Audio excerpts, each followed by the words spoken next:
Hey everyone, this week we are moving right along and we're going to be talking about using guidance to build an encouraging classroom.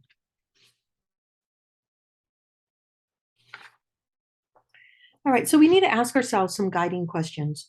What is an encouraging classroom? I know that you've read this in your class or your course text. An encouraging classroom is a place where children feel like they belong. There's a sense of relationship and community, not just between teacher and student, but between the children in the classroom and all of the other adults that come in and out. It's also a place where adults provide ongoing guidance, consistent guidance where messages are the same and expectations are clear. There is the creation and sustenance of a caring community among children and adults for the purpose of furthering the learning and development of each member. That's right out of our text, a great quote about that feeling of community. So, what does an encouraging, developmentally appropriate classroom look like? We haven't talked a lot about developmentally appropriate practice in terms of curriculum, but it is very important for the encouraging classroom, right? So, developmentally appropriate means that um, it's child-led, child-focused in ways that, like emergent curriculum, the child feels capable, they feel confident, they're excited to explore. When there's opportunity for children to do creative arts, write in journals, use manipulatives to learn math skills, having appropriate learning centers, um, having a balance between small group and large group, which we talked about when we were talking about daily schedules. Then child choice, like free play and outdoor time, where children really are making the decisions about their play. This is what a developmentally appropriate classroom looks like. And the importance of that in an encouraging classroom really just sets the foundation for children to feel successful and to become capable and confident and comfortable in their own environment. The goals for guidance can be stated in terms of democratic life skills. This week, one of the required videos is by Dr. Becky Bailey, and it shows us the importance of brain development in relationship to children's relationships and how they respond to those in authority roles like teachers and parents, how important the development of the brain is in terms of children becoming productive members in a democratic society. An encouraging classroom teaches the ability to see oneself as a worthy individual, knowing that you are important, that you have a say, that you're capable and confident. So you can see the theme keeps occurring, right? Affirming children and who they are, building them up in their self-esteem and self-awareness. That you have the ability to express strong emotions in non-hurting ways is one of the goals of an encouraging classroom. We need children to become adults that can express emotions in ways that are appropriate and also understand that it's okay to express emotions. The other part to this equation is learning to be understanding of the viewpoints of others. Really, that's what we want children to be able to do. Taking perspective of the situation with full understanding of another's point of view is challenging for young children. And it really doesn't develop until the child is either 7 to 9 years old. In the toddler years and in the preschool classroom, we're laying the foundation for children to be perspective takers, and we want them to be able to work cooperatively in a group. When we think about job skills and jobs today, knowing how to be cooperative and collaborative is a very important skill that we all need. All right, so this chart just shows how we're moving away from discipline to guidance. The far left column talks about moving from an inappropriate practice to appropriate practice and how it reduces the mistaken behaviors. I want you to come back to this if you can.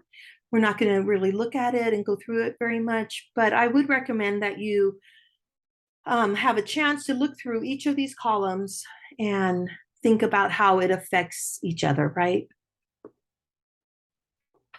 How do we develop a spirit of community in the classroom? Here are some teaching techniques, which are going to sound very familiar. hopefully moving towards guidelines from rules. If you do develop rules in your classroom, that's a word we commonly use. And I think that guidance and rules or guidelines and rules can be used interchangeably. But I really think that guidelines set a standard and reinforce standards in a positive way. If you create rules with students in your classroom, instead of saying no running in the classroom, your guideline would say, in the classroom, we walk. It's important to state expectations in positive ways. And in another class, you may have read about encouragement versus praise. Praise really can single out achievement, just like when we call out someone for their behavior in a negative way. Praise can do that conversely if we single out achievement and make comparisons to others. That can then in turn not only create praise seekers, but then the children who feel like they never get praised, they feel left out. So noticing those small achievements and commenting on that, wow, he really worked hard on that today. I wonder how much more you will have done tomorrow. Then there is public encouragement and private encouragement. Thinking about public encouragement, what is it that you really feel comfortable with saying to a child out loud? Or is it better to say what you want to say privately? It's important to think about the circumstance and the meaning behind what it is that you are publicly encouraging. So here are some more skills for building an encouraging classroom, and these are specifically communication skills. Again, the underlying foundation is relationships, listening to life experiences, taking the time to really listen to what children have to say, encourage them to talk about what's going on after school, before school, in their extracurricular lives. When you take the time to listen, you show a child that you care. Having contact talks, that's where you check in. You say, how are you doing? How was last night? And some kids may need contact talks every day. Some kids maybe need contact talks every week, where you're just checking in and showing that you are interested and that you're aware and that you want to know what's going on. Compliment sandwiches, this sounds kind of cheesy, but it really works. It's when you're giving critical feedback or critical statement to someone, you start with a positive and then you give the critical feedback and you end with a positive. This can be reassuring to a child if you're going to give them critical feedback about behavior, about their work, about something that's not going well in the classroom. You want to leave them with the positive message and not the negative message. So that's why you really do, you start off with a positive message to enter into, a safe place, and then you talk about the critical message, the critical feedback, and then you leave them with the positive feedback. Friendly humor, remember that young children have a hard time with sarcasm. So your humor should be realistic. It shouldn't be poking fun. It shouldn't be pushing buttons. It should just be friendly humor. And then a friendly touch. Some kids really do well with that proximity, that closeness, that knowing that someone's there, a hand on the shoulder, a hug around the side, just that friendly touch. So here are things that we've already talked about for an encouraging program: the daily schedule, the importance of a well-balanced schedule with time spent both in large group and small group, a balance between teacher-led and child-led activities, time for restful and active activities, just understanding that a balance is needed. The room arrangement can be detrimental to encouraging climate or encouraging classroom. How the room is arranged can be encouraging or discouraging. It can be too cluttered or messy. The activities do not meet the developmental needs of children in the classroom. So you really need to think about the classroom as that third teacher and really be intentional with your environment. Modifying curriculum is one that we haven't necessarily talked a lot about, but this just refers to scaffolding if things are too hard for children or too easy. Behaviors tend to arise, like you will see mistaken behaviors because children aren't sure of themselves. They aren't sure what to do. So just being aware and modifying the curriculum in the moment so children can be successful. Thinking of developing the curriculum, you need to be an observer of children's behavior. When I say behavior, I'm not necessarily just meaning behavior in a social way. I mean their physical behavior, their intellectual behavior, their emotional behavior, and their social behavior. You use your observations to develop curriculum that's appropriate and that's meaningful for the children in your classroom.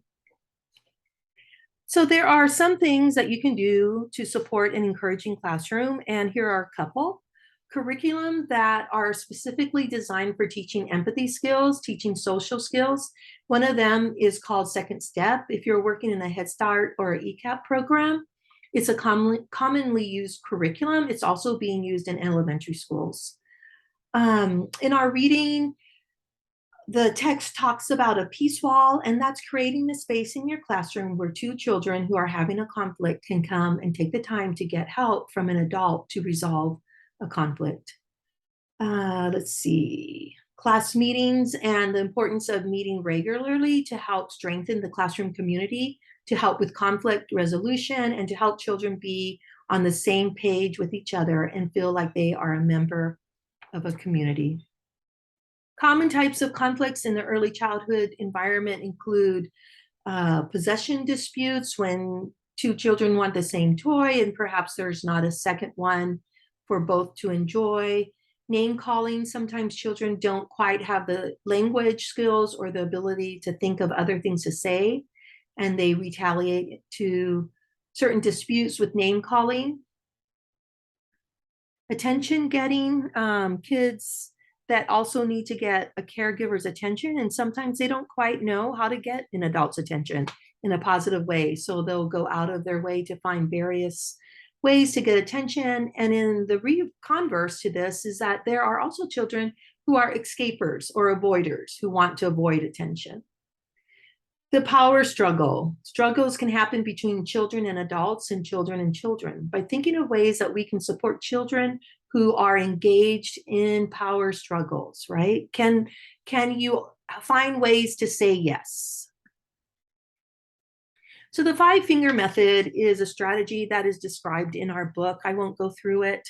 Having hand signals that you don't have to verbalize what you need is a very appropriate in the birth through 8-year-old child development time, right? And so instead of having to say, oh, I need a cool down time because maybe your brain isn't functioning, you can't form those words, you just have to give a thumbs up. Everybody in the classroom knows this person needs a cool down. You allow that to happen, and then you can help with the different steps. Other strategies that have been described in our book are these to help resolve situations: the peace wall, the class meeting. I'm not going to go into them. I want you to, if you haven't read about them, look to your book to talk about both the 5-finger method, the peace wall, and class meetings. To sustain an encouraging classroom, the foundation of building an encouraging classroom is relationships. Each child should be and feel supported in the ability to express their views. It is important that you send the message to children that their views are important. Classroom meetings are to solve problems, not to create them. Remember, it's not to call out an individual. It's not to call out a behavior. It's to solve a problem. And if you use it in a way that puts one child who's having a consistent problem on the spot or in the spotlight, your classroom meeting will not be effective. You're wanting to use classroom meetings to build encouraging communities that includes everyone. Relationships, relationships, relationships. As we move forward, I want you to carry that thought with you, that guidance is all about the relationships that you build, that we build with children.